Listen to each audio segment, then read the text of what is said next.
Sam! Sam, we need to do something! Alright, I'm coming. Where are you? I can't see you. Here. What's the problem, Sam? Oh, Sam, it's awful. The best film in the Oscars isn't the best film. Gadzooks, how could such a thing happen? I don't know why you're asking me. It's not as if I'm the world. I'm not the world. You sure aren't, and neither am I. We are not the world. We are not the world. Luckily for you, I've got a film right here. You have?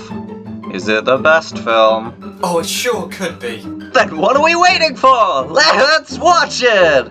We are not the world. Reviews Layla M. As directed by Mijke de Jong. Hello, you are watching We Are Not the World. Where each episode, we... That is, we who are not the world. That's right, Sam, we... That is, we who are Sam and Seb. Darn tootin'. Us two fellas will have watched a film which could all too easily have slipped under the radar, and we'll tell you why you should also watch it. Or we might have watched a really popular film that isn't as good as everyone says, and you shouldn't waste your time with it. But then at the end of the day, we're just two people. You don't have to agree with us. Right, so on to today's episode. So today we're talking about Layla M, the Dutch submission for Oscar 2017 Best Foreign Film. However, unfortunately, it wasn't a nomination. Which was a shame, wasn't it, Sam? Ah, indeed it was. No shame now, though, because we can watch it and enjoy it all the same. What did you think of it, dear boy? Well, Seb, Layla M to me... Actually, let's do it this way, if you don't mind. Do you mind? Oh, you know me, I'm not a minder. Smashing. So tell us about the plot. So the plot is about a Dutch Muslim high school student, Layla, That's the Layla M in the title. Clever. Carry on.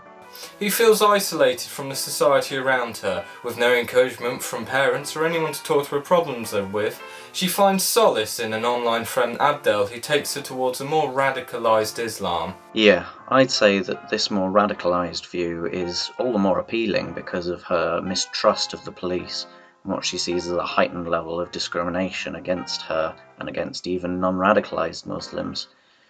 And then sooner rather than later she marries Abdel and they move to the Middle East, where she realises that she's really no better off or even more fulfilled there than she was back at home. So what about the real world context of the film?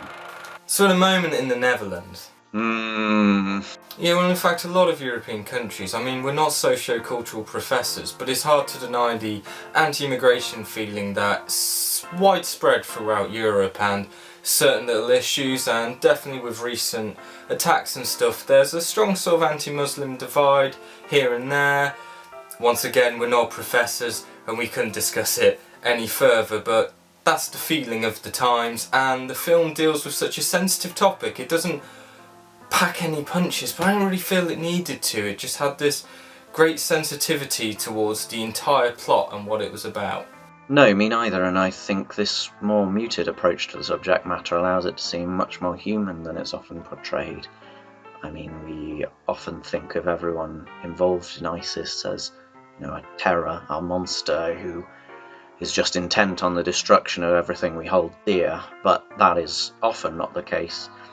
Often there are people like Layla, who are just young, impulsive, and especially discontent with their home life and want just anything different.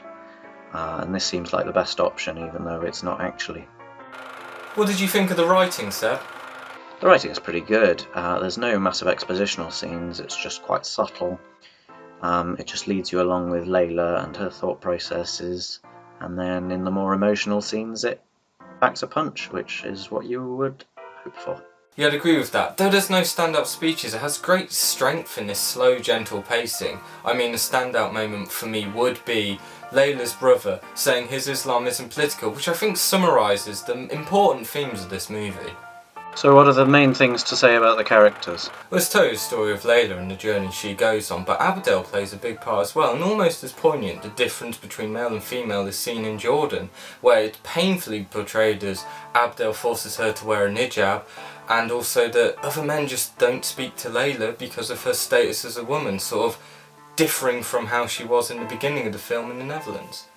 Actually, the niqab thing is central to the whole contradiction, in that she wore it in the Netherlands because she wanted to and as a rebellion against the bans, whereas in Jordan she's somewhat forced to wear it. It's no longer a choice. Yeah, similarly, she cheers on a female suicide bomber that she watches a video of whilst in the Netherlands, but then later on when her neighbour in Jordan has lost her husband to suicide bombing, she realises the human impact of it and has lost her friend. Another thing we've touched on already is the naturalistic nature of Layla's character. She's headstrong, she's ruled by emotions predominantly, and she has a belief in life as completely ruled by binary oppositions of right and wrong. And as happens to everybody, even you, this is tested brutally, and she realizes it's not quite as simple as that. So that was something really good about this film. So how were the performances of the actors? Were they cast well? I think they were cast really well. It was the two main actors who really brought the film together. Layla played by Noura El Qasser and Abdel played by Ilyas Adab. Then you had supporting cast like the overbearing father, the jokey brother. Now, the ultra serious Zine, played by Hassan Akouch, was really good and really added to the sort of radicalised side, and especially in Jordan he really came into his own. I'm throwing this to you, Seb. What did you think of editing? The editing was pretty functional. Nothing much to say, but it wasn't flashy and it didn't distract from the natural aesthetic. Ooh, nice gesture. Thanks, I enjoyed doing it. Keep watching, I might do another later. How is the look of the film? Anything that stands out visually? Not really, it all looks really legit, nothing's jumping out to me. I mean, the only real big difference is between Jordan and Netherlands, but it really just focuses on the character. Ah yeah, something I noticed was that in the Netherlands everything's pretty cramped. There's not a lot of space, there's a load of people always all around. Whereas in Jordan, there's a huge amount of space. Layla most of the time is alone in her sparsely furnished flat. So it's a bit of a, juxtaposition. Yeah, that's a good point. Kinda wish I noticed it for the previous topic. I mean, you could have told me before we started this, but I see how it is. I'm sorry, man. You know me, any chance to undermine your confidence and make myself seem like the intelligent one, I'll take it. Well, Mr. Confidence, maybe you'd like to take the floor on visual effects. Well, to be honest, I didn't notice anything. I mean, there might be some cheeky editing behind the scenes, but, there's no CGI monsters or anything like that. Did you notice anything? Oh, no, nothing. I just needed to win that confidence game. Touché. How about the special effects? There's very few, if any, special effects in this film. There's no credited special effects person. For a film about real life, there's just nothing out of the ordinary. There's nothing special to it. So how did the costumes look for you? Yeah, good, believable. There's actually a big thing with hairstyles, or in this case beards, which seem to be an important part for Muslim men, although I'm no scholar. And so there's a part with Layla and her younger brother where they're sort of messing with his little chin beard, nothing as luxurious as mine, but they're treating it with some sort of silliness and jokiness and not sort of the reverence it should take. However, that's sort of later on in the final few scenes, Abdel arrives with a shaved beard, which is signifying, or at least what I think it signifies, is that he is now going to become a suicide bomber. It's the indication that he has been chosen for martyrdom. Yeah, I think that's a really interesting thing because it shows the cognitive dissonance in the action. I mean, I don't want to go too deeply into it, and I'm certainly no Quran scholar, but it seems to me that he's abandoning an important facet of his religion for something else, something that way more Muslims are against than for, And also, he's abandoning his wife in the process to whatever fate she's destined to have. Yeah, for what we said about general pacing is a really powerful moment. It really is. Were there any props or etceteras that were of note? Well, not a prop as such. They use real live leaked footage of the atrocities that have been committed in, say, the Middle East or with bombings. This seemed to add something that was hard to define into the mix, but it really sort of resonated with real life more, and the use of phones to film their different acts going on kind of gave you this sort of like real life touch to it. I really enjoyed it, and I'm pretty positive it was real footage, as it does quote Live Link at the end. Any stunts you thought were particularly stunty? Well, there's stunt people in the credits, and I suppose they must have done something, but you know, maybe it's a testament to their skill and the well-madeness of the film that I didn't notice anyone suddenly being the wrong Layla, for instance. Yeah, so I'm sure they've done pretty well. How did you find the music, Sam? Well... Oh, well... Yeah, go on. Well, why don't you tell them, Seb? You're the music one around here. Oh, well, I don't mind if you'd rather. Alright, the music was really quite subtle. It didn't need much to accompany the dialogue, but that which it had was emotive and effective when it needed to be, and never over the top or sappy. There was also that sort of white noise buzzing around when the police were there, wasn't there? Yes, there was. Yes, there was. How perceptive. Sorry. No, go ahead. I mean, you've obviously got lots to say on the subject. Well... I mean, that was pretty much it. There was some white noise buzzing when the police arrested them when playing football, when they were protesting, and a couple other times. That was about it. Well, did you have anything to add, Seb? No. Alright then. Choreography? Well, there wasn't any, was there? Ugh! Okay, I'm sorry. Apology accepted. Well, tell me about the trailer then. Actually, the trailer is really worth watching for a feeling of the film. It has most of the important themes given away, but without any of the plot given away. So actually, go ahead and watch it if our review isn't enough. Let's be honest, it probably is. Alright, Mr. Pessimisto.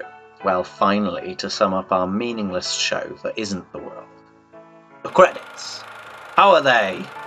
Credits and Layla M, not much to say. They're just bog standard. There's nothing really exciting or new with them. They don't add anything. You might ask, why are they reviewing credits? Well, what's this malarkey? Well, I'll have you know that sometimes at the older films we found, and newer films, but the credits at the beginning, you have that sort of 5-minute Tim Burton intros or just playing music with a picture in the background, and it kind of builds you up for the film. Like, it kind of gets me into the moment and sort of gets there, and sometimes it's just a little bit to talk about if it adds to the film or not. So I feel this section may only be included if it's needed, but otherwise, you know, might as well review every aspect of a film. So yeah, enjoy. You noticed anything about continuity, Seb? Because I haven't noticed anything in this video. No, I didn't really notice anything. Well, in Sam's Corner, the best part of this video, so let's bring it all in about Layla M. Was it the best film ever? No, it wasn't the best film ever, unfortunately, and we'll continue searching. However, it was beautifully written, really well woven together, as we've talked about the characters, the cast. It's all brought it together and really highlighted this more human level of the radicalisation process, just a poor wayward teenage girl that gets caught up.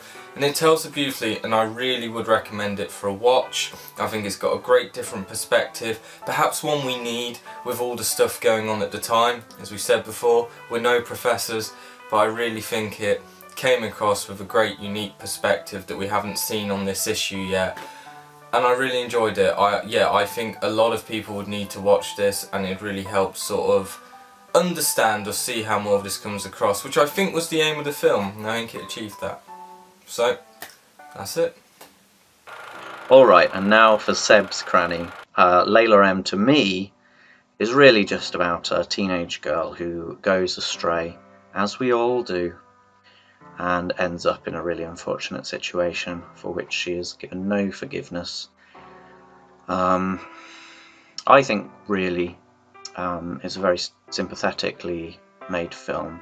I think that it shows that people in her position can be really repentant and can have completely got on the wrong end of the stick, and so there should be a certain amount of leniency towards people who repent.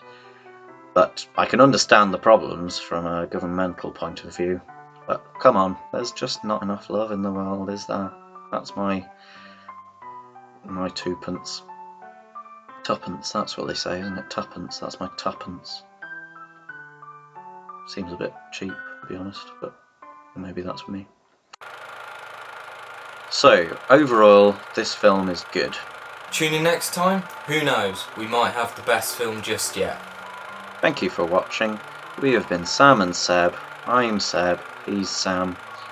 We are not the world. Please don't regard us as such. And support us on Patreon. That will supposedly make us more able to make these videos more often. And I'm sure you want that as much as we do. See you next time.